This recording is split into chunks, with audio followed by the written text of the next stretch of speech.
Hi, my name is Carlo Volpe, And I'm Desmond Silva, and and welcome to welcome to Centerville Centerville Voice. Voice.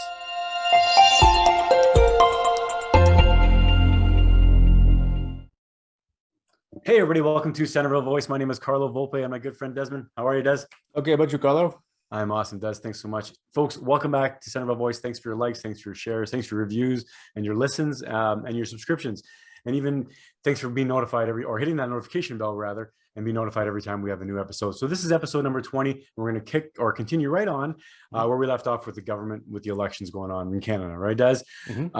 It's still September 20th is the elections. And what we're going to do today, folks, is we want to basically give our top three concerns, or the top three things that are on our list during this election. I'll go first, my top three, and then Desmond will go with his three, and we'll kind of go back and forth and see how that goes.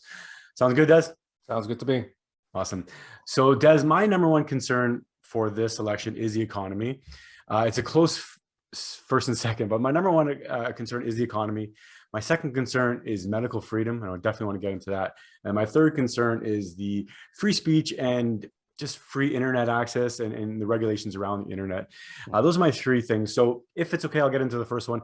The economy, of course, is my concern. Historically now, personally, I wasn't someone that's always concerned about the economy. I'm getting more concerned, of course, as I get older. But my concern right now is how are we going to get out of the situation we're in, right? It was the pandemic, but even before the pandemic, we weren't in a great situation, but the pandemic really made things worse for us. And the lockdowns, and how are we going to get out of the lockdowns? That's a number one concern for me. Number two, medical freedom. Again, I'm not an anti-vaxxer. I'm not against anybody getting a vaccine if they want to get a vaccine, but I'm definitely against anybody being forced to get a vaccine.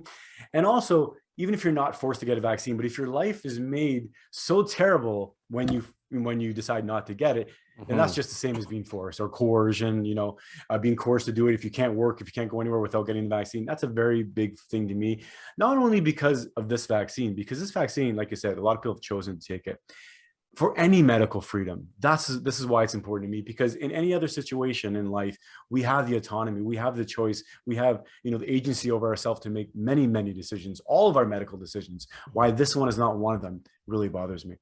Number three, free speech in the internet. Well, just free speech in general, right? There's been an attack on free speech in the last few years, and then the internet, of course, for shows like mine and yours, for my other show, and for many just shows out there, and many channels and everything on the internet, it's turning out that we are becoming the media, right, Des? So those are my concerns. What do you think about those three? Let's want to get into those. I think those three are just extremely valid. The economy is really a big deal. We've seen gas prices go up. We've seen cost of food go up, and that is very crucial to every single person out there. I mean, in Ontario, we just had the minimum wage go up just a few years back, but the thing is, now to see that the cost of all the prices is starting to go up again, like we've had the right because when the minimum wage goes up, prices will also go up to adjust accordingly to it. Sure. And now because the money supply increased, right? So then what happens is you've got well, not just money supply increases, but because in order to pay those wages, you need people to they need the companies need to pay them. So what do? They pass the buck off to the consumer. Right? Exactly. And the bottom line, when operating costs go up, somebody has to eat it, the customer or the company, and usually it's going to be the customer. It's of course going to be the customer. So then, of course, we're the ones who are going to have to worry about it. You're going to see, like I still remember seeing the pizza. They had a deal for where it was 3 pops and 1 medium pizza. My family used to go for that almost every other second week. Right? It was a really good deal. It was a really good deal. It was like $12.99 or something like that, about $13. Right? Yeah. It went up by about a couple of dollars after the Kathleen Wynne increased the minimum wage, right? Yes. And then so that was there. A lot of prices went up, but they used to be like just before Doug Ford became before he came in and started settling everything, right? Before the minimum wage went up, you could get like a bag of Oreo cookies for like $1, right? Yeah. Or so like that. It used to be so cheap. Like, but they used to go on sale for $1, or because they could get them for like $2, and they used to go on sale for $1. Now they're like $4, and it's only been like 3 or 4 years, right? Yeah. Or about 4 years since then. So it's you can see how quickly that the economy's basically the value of the dollar is going down and down and down, and the cost of living is going up. with the economy that's there, and now COVID has just made it worse with ruining the supply trains, right? Yeah. Supply, with logistics and all that stuff. So prices going up even more. Prices going up even more, right? And then of course you had your medical issue that for them to be giving out passports and requiring passports, if you don't do this, you don't get healthcare. Like that's kind of hypocritical. Like universal healthcare for all, but for the unvaccinated, don't give them healthcare. Don't give them free healthcare. Or I don't even think they're saying healthcare. I think they're non-essential. They're saying you can't go to restaurants, you can't go to bars, you can't go to gyms and facilities, which if you think about a restaurant and a gym are both essential in my mind. You need to eat, you need to exercise. Yeah, I guess. But they're saying they're non-essential. So they're saying this is what the passport would include. I don't like it for many, many reasons. You're not mandating what I put on my body or touch my body. Why is my body, my choice, not okay now? It's so hypocritical, right? It is hypocritical. And then not only that, like what about the future? The future, once those your freedoms start eroding, right? It's a slippery slope. It's been proven. Like everybody says, you can't compare this to the Nazis. No, but you can compare this to early days. Yes, you can. We keep on saying it didn't start with death camps. It didn't start with gas chambers. No, it started with simple, with small things. It started with small things. It's like my grandmother used to tell, and my father used to tell me, little drops of water make a mighty ocean. Little grains of sand make a mighty land. So small things. When I was learning and when I was in Taekwondo, right? What they would do to toughen you up in big things is by toughening you up in small things. You used to stay in chumbi, in ready stance, and you couldn't move at all. You couldn't blink. You were not allowed to blink. You were not allowed to fidget or move. If you had an itch, you couldn't scratch it. You just stood there. That's it. For a good 15 minutes, right? Yeah. And we were kids. Like we were like grade 6 and up, right? Yeah. And it was not easy. And there were some kids probably like much younger than us. I was like in grade 6 or 7, grade 7, I think around there, or 6 or 7. And it was tough back then. But you did that. That's discipline, right? Yep, exactly. I was just going to say, and that teaches discipline. Yeah, now, what do you think about the whole free speech, the internet thing? I mean, we had an episode about it, Bill C-10 earlier, which luckily got struck down in the Senate. But do you think the fact that they attempted that even is questionable? That's very, very dubious. Like C-10, okay, but then they call it up a C-36, and then that's where I was like, okay, hold back, okay, that's the problem. So because C-10 was essentially the basis for C-36, the Liberal Party is literally operating like the CPP, very, very slowly. Communist regimes, they always operate very slowly over the course of generations, okay? And because we don't have any term limits for our prime minister, unlike down south, where after 2 terms, you're out, right? Over here, you can have a dynasty. I mean, look at Pierre Elliott Trudeau. He's there for about 15 years or so, right? As a prime minister. I think 17 years we determined, as I like to call it, Trudeau 1.0. Yeah, exactly. 2.0. Yeah. Wave 2 is always worse, right? So we want to try, and now it's just becoming more, he's just trying to become more and more totalitarian. We said in the previous one, he praised the CPP, he praised their dictatorship, he praised Fidel Castro. What do you expect? Yeah, no, I agree 100%. So let's go to you. Your number one you had is housing crisis. So housing costs. Let's talk about housing costs, the housing prices, especially being someone who's looking to buy a house soon. My wife and I have been saving for a house for a while now, and not for a while now, but we just actually recently started saving. We've been trying to get out of debt and all that stuff. We finally got out of debt. We're zero to debts, and we're saving for a house now. And and also finally after I convinced the missus that we should go to a house because we're gonna need more than one washroom now. The boy's getting big, he needs a place to run, and all of a sudden you get the COVID crisis that comes up, right? I know, timing.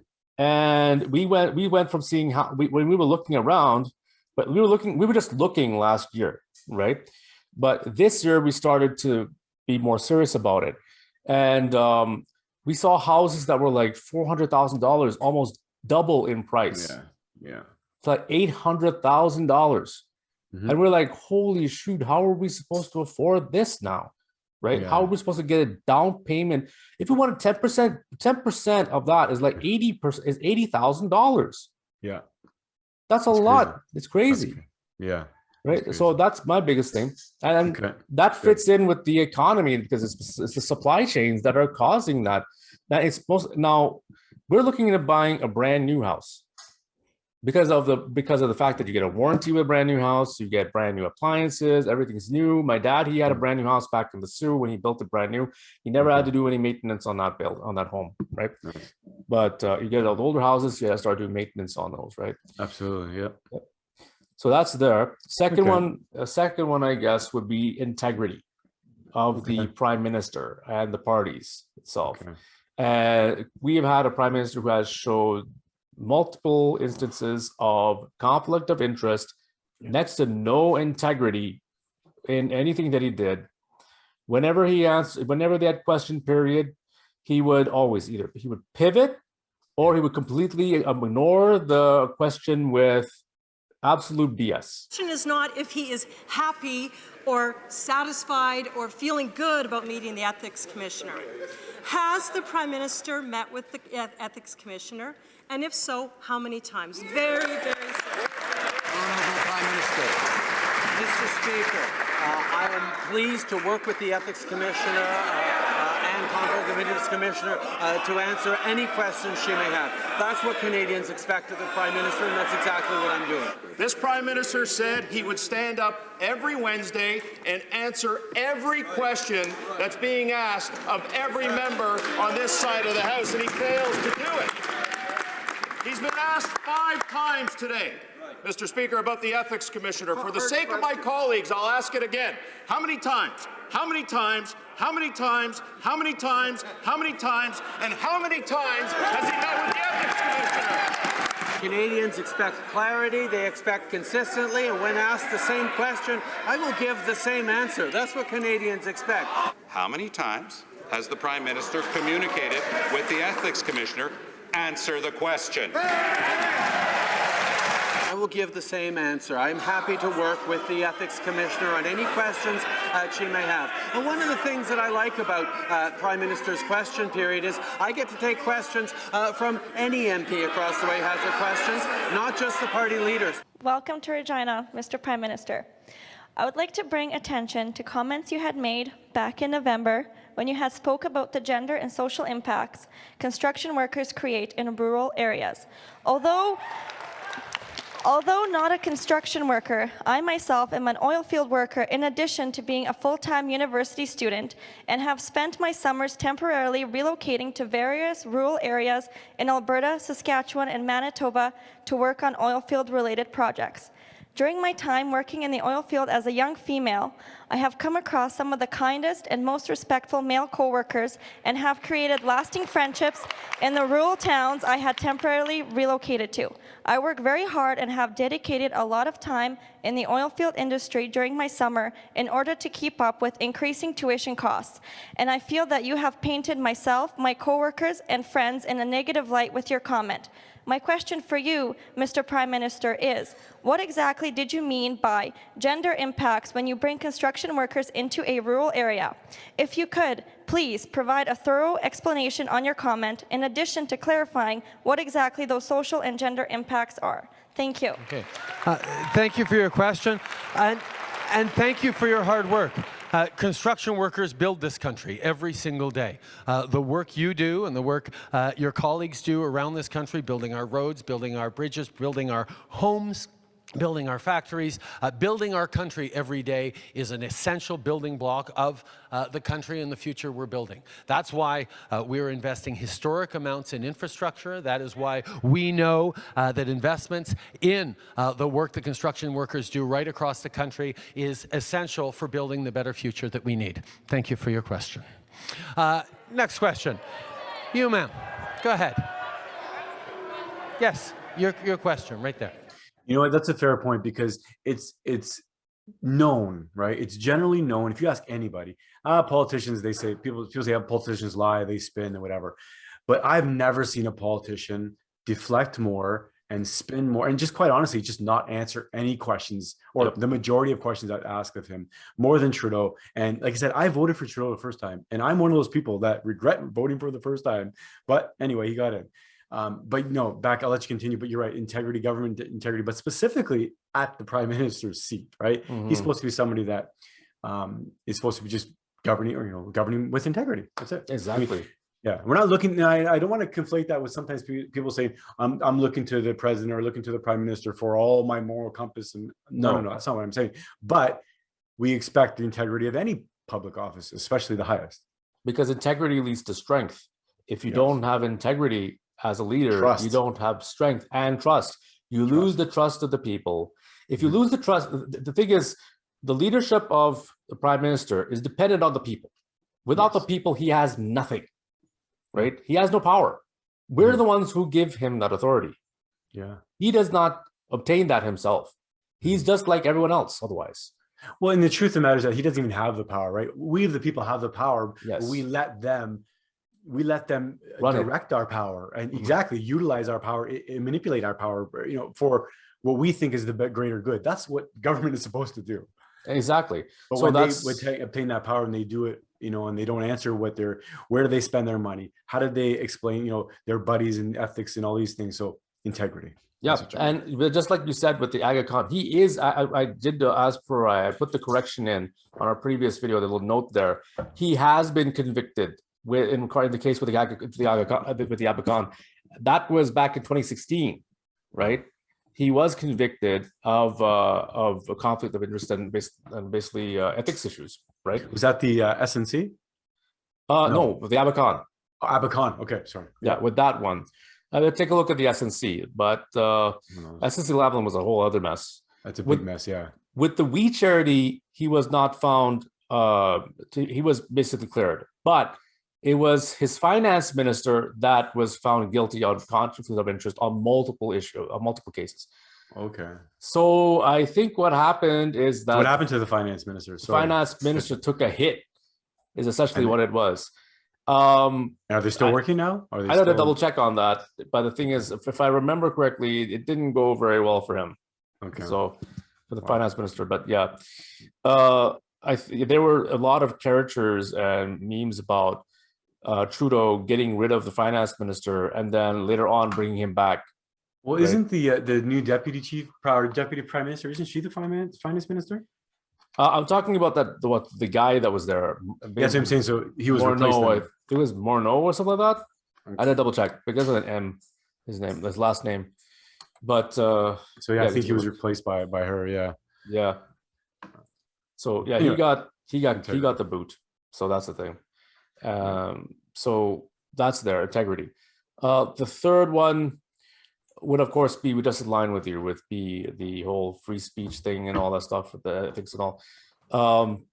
That's also was a big thing for me because we've been seeing again and again how a lot of voices that are anything right of far left, whether you're a moderate liberal, like if you call like left of center, moderate right of center to right wing, that's like 3/4 of the political spectrum, which is being oppressed by 1/4 of the political spectrum.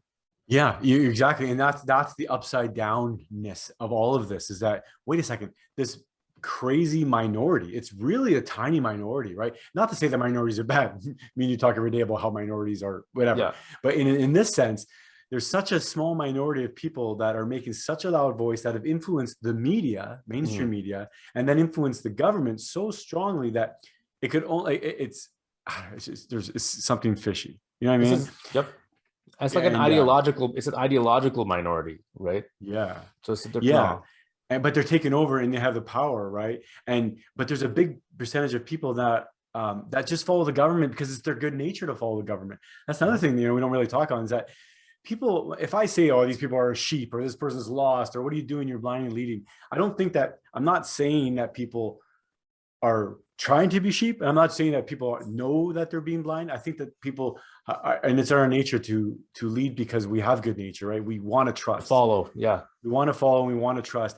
And because we work best in groups and herds and tribes and all that, I understand that. But it's the blindly, there's just being blindly led, I guess, right? Yep.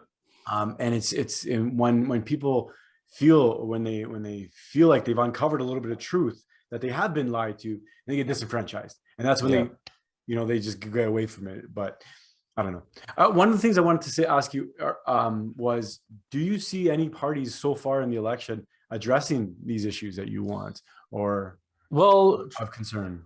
O'Toole is addressing the economic side. He's addressing the housing crisis that's there. Okay. He is not addressing freedom of speech. He's okay. Yeah, he's actually fought for freedom of speech. Okay. He was against C10. He was against C36. Yes. Yeah. So he is. All the conservatives are against anything that will be against freedom of speech. Okay. I think censorship, awesome. Essentially. Yeah, they're against censorship, which is perfect. I think right now the ones that are doing the most are the conservatives for those three things. Okay. The liberals are doing the exact opposite, if not doing anything at all. Right. Well, the liberals seem like they're investing, as far as housing, the liberals seem like they're investing in more government housing, more subsidized housing, which it's not going to help. It doesn't help the private housing market, and I don't know why people don't see that. That's the thing. How can it help the private housing market? Well, it's not. Well, it's going to help with the foreign investors. That's the thing. If you've got it feeds back into the problem. The problem is with foreign investors, right? Mm-hmm. And you're putting money into. You're not blocking the foreign investors. Instead, you're putting money into the housing problem, into increasing government housing. Mm-hmm. Then you're gonna even if the government owns the housing, whatever the case is, it's still not going to stop the investors from hiking up prices from everything else. Yeah, right? Well, exactly. And yeah, you're right. And the reason why, it's funny, but the reason why there's so much foreign investors is because locals can't afford it. Yep. Right. And only the elite of foreign investors. Right? There's rich people in every country, right? So whether you're going to China, India, all over Asia, there's rich people. So rich people from those countries want some land, of course, in Canada or US. The fact that people want to come here should say something, but the fact that our local people can't afford it is just an idea of like, it's I don't know. It's not that people say like, oh, it's selling out the country to the rest of the world. It's not that they're trying to do that, but if that's happening, that's a great indicator that the local economy is hurt. And especially given the fact that Canada as a nation is relatively young compared to countries like India or China, like which are like millennia old, those nations. And then you have Canada, which is really young. Like we're still in the triple digits as far as our age is concerned, right? Yeah. And we got a lot of land, a lot of resources. Land is something that they're not making anymore. Yeah, no, you're right. No, you can't make land. Like now, in Sri Lanka, they're actually trying to expand the land of the country by digging up sand and dirt from the bottom of the ocean and bringing it up. And they're actually expanding the land of the country that way, right? Yeah. So artificial islands and artificial land that they're creating. Yeah. So that's how desperate the earth is for land, right? Exactly. Like you said, we have so much land here in the U.S., the same Canada and U.S. It's the mismanagement. That's what it is.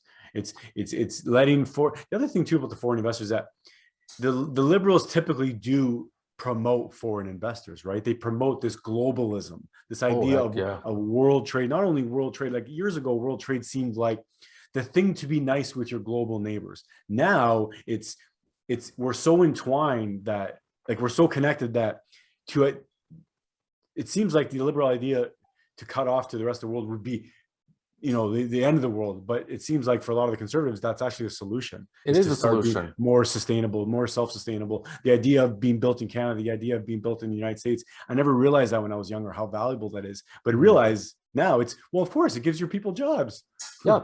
Well, it does two things. One, it makes you not dependent on other nations, and two, it boosts your economy. India is a very prime example. I think I've said this before. Okay. Somewhere back around the 90s, around there, or around the 90s or 2000s, early 2000s, the Indian government decided to close off trade with other nations. Okay. So it basically ended off all major trade with other nations. And started building industries locally within the country.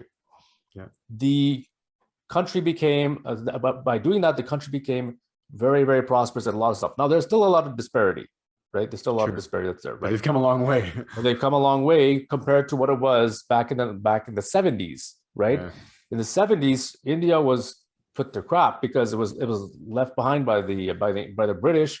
The British would do things like cut off the hands of tradesmen, make sure that anyone who was educated and passed on any type of skill and all that stuff, they were disabled or they wouldn't be able to pass that on. This bunch of knowledge was destroyed by the Brits when they left those countries, right? It's a huge amount of wealth that would have been useful to the entire world, but because the British wanted to make sure that now that this nation, which was seen as the gem or the pearl of the British Empire, will no longer shine, so that it would no longer be any type of competition to it, they just screwed it completely. Bangladesh, Pakistan, and India were all one country called India.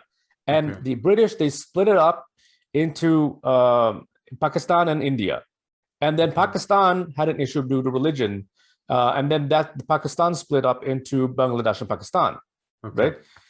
So, and then Sri Lanka was always just Sri Lanka at the bottom. It was always there. But the thing is... But you're right, I mean, it seems like it was an attempt to regain its country's, its own sustainability, its own its own groundedness, where it's taking care of itself and it's better. People are better off, even though there is a disparity. Of course, people must be better off in the last 3-4 decades, right? 5 decades since. Yeah, because India and China are two countries that have seen dynasties and empires that were like extremely powerful. The British couldn't take over them completely they could not face them through warfare. They had to do they did it through politics. They did it through investors or money and stuff like that. They tried to be very cunning and conniving in order to do it, very sly. But through corruption, right? It always happens. Money. And power. I mean, so they did money and power. They tried to turn the individuals that were there against each other, and that's what happened in Sri Lanka. That's what happened in India. That's what happened in China. They set the people against it, divide and conquer, right? Yeah. So, but anyways, what India did was they brought everyone together and started to build everything back up again. Back in-house, yeah. In-house. And when they opened their borders to trade again, it was a whole different scenario. Bollywood is now the biggest producer of films in the world. India has its own car industry. They're creating biofuels. They're doing they have several of the world's billionaires are in India, and millionaires are in India. It's they've gone up a great deal compared to what they were before. Yeah, that's a great success story, and also India gets shit on sometimes because of that, right? Because they sometimes or don't like the American way, or sometimes they don't like the American politics, and they're critical. And I like that they're critical on it, because you should be critical of everybody, right? It's logic and good practice is what should stay at the end of the day. So what do you think? Let's wrap this up. But what do you think? We can leave some parting words. I don't know. I mean, I'm still for me personally, I'm still a conservative side of things, right? I'm still thinking of the Canadian, or what is it, the Conservative Party of Canada, or also I'm thinking of the PPC. I'm still leaning towards more on the Conservative Party of Canada, CPC. Again, we were talking about the idea of, we were worrying about, diluting the vote or splitting the vote. Is that still a concern of yours? I think it would be a concern, because the fact of the matter is we've got the NDP is kind of like, the people who vote for NDP they would vote liberal, but not because they're necessarily liberal themselves, in terms of family values and stuff like that, and personal ethics, morals. These people are not liberal by any mention of the word. People who are typically, like, for instance, people who are Muslim, right? You'll see a lot more people who are Muslim who are part of the NDP as running for ministers, as ministers or members of parliament. And but the thing is, they're not. But Muslims are not liberal. They're not. They're conservative for every in terms of values. They are conservative. The only reason why that they are with the NDP is because the NDP is always about the little guy and the immigrant, and that's what the immigrant, the little guy, trying to make sure that everyone has equal rights, which is great. But the fact of the matter is that they also lean to the left a bit much, right? Yeah. Okay, that's interesting. Which is as far as the NDP is concerned. With the Conservatives, I don't think O'Toole would do anything in terms of immigration. He wouldn't probably change too much about there. I think Okay. his main focus has been freedom of speech, and freedom of thought. I would definitely think that he would have freedom of religion, right? Yes. Yes. And of course, another thing, of course, is the economy. Those are his big ones. And I think that those are, when it comes to running the country, those are the big ones that you need to be concerned about. Yeah. And integrity fits in with that, right? Now, what do you think, just to add to that, what do you think on People's Party of Canada? Just to compare to the last one. I think the People's Party of Canada would be like the next step. Yeah, I really like what they're what they're talking about. Like I said, we were saying earlier, is that my concern is that how far are they, and it's because I think that Maxime Bernier would do a good job but only after O'Toole has done that, has taken off, gone and let people see what it's like to have a conservative government. Yeah, I think we need to bring back to center a little bit more. We need to bring the whole thing back to center a little more. Then you can start thinking about, does the PPC have a chance? Because right now I don't think so as much, just due to the fact that we got bigger fish to fry, other than the more conservative issues like abortion or stuff like that. And and the thing is that right now the CPC are more center than anyone else. They are actually the more moderate group when you think about it. They're not far left, they're not far right, they're very, very much in the middle. Now, isn't it argued that they're more right than the Conservatives? The PPC is more right than Conservatives, but the CPC. Oh, sorry, you're saying the CPC. Yeah, so the CPC is more center. Yes, they are. You're right. So the Conservative Party of Canada, Aaron O'Toole, is more center than. Yeah, of course, they're definitely more center. They are traditionally they were the more.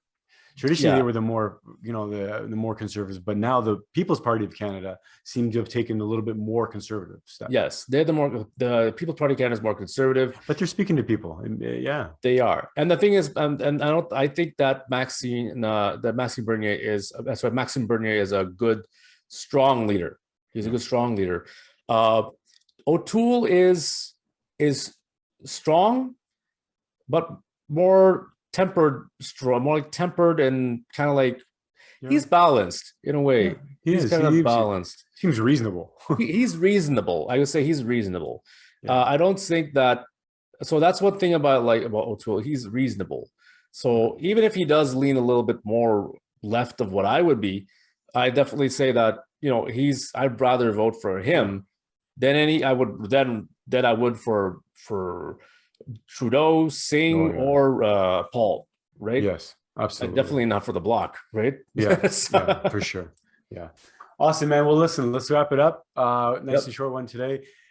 Thanks for your feedback, everybody. And please keep on sending your feedback. We'll probably do another one in a week or so, maybe even a couple more before the election. I want to get them out there, and let us know your questions, folks, and let us know your feedback. Who are you voting for? Why are you voting for it?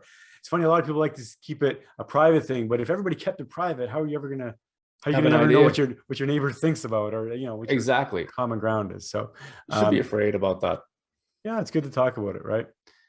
It's good to talk about it, but not be injected into the system, and that's one of the things that's going wrong in the system. Awesome. Thanks again, Des. Thanks, everybody. We'll see you guys in the next video. Have a great day. Cheers. Hi, and thanks for watching this episode of Centerville Voice. If you like what you see, don't forget to share, like, comment, and subscribe. And if you're watching this on YouTube, also click on the notifications icon to make sure you'll get notified on all of our new episodes every Friday. By sharing and liking this episode and all of our episodes, it really helps to promote the channel. And by sharing these episodes, it helps to promote our word and get the word out. If you like what you see and hear, please consider becoming one of our supporters on Patreon. 10% of all Patreon supporter donations we receive go directly to our charity of the year. This year, our charity of the year is the Terry Fox Foundation.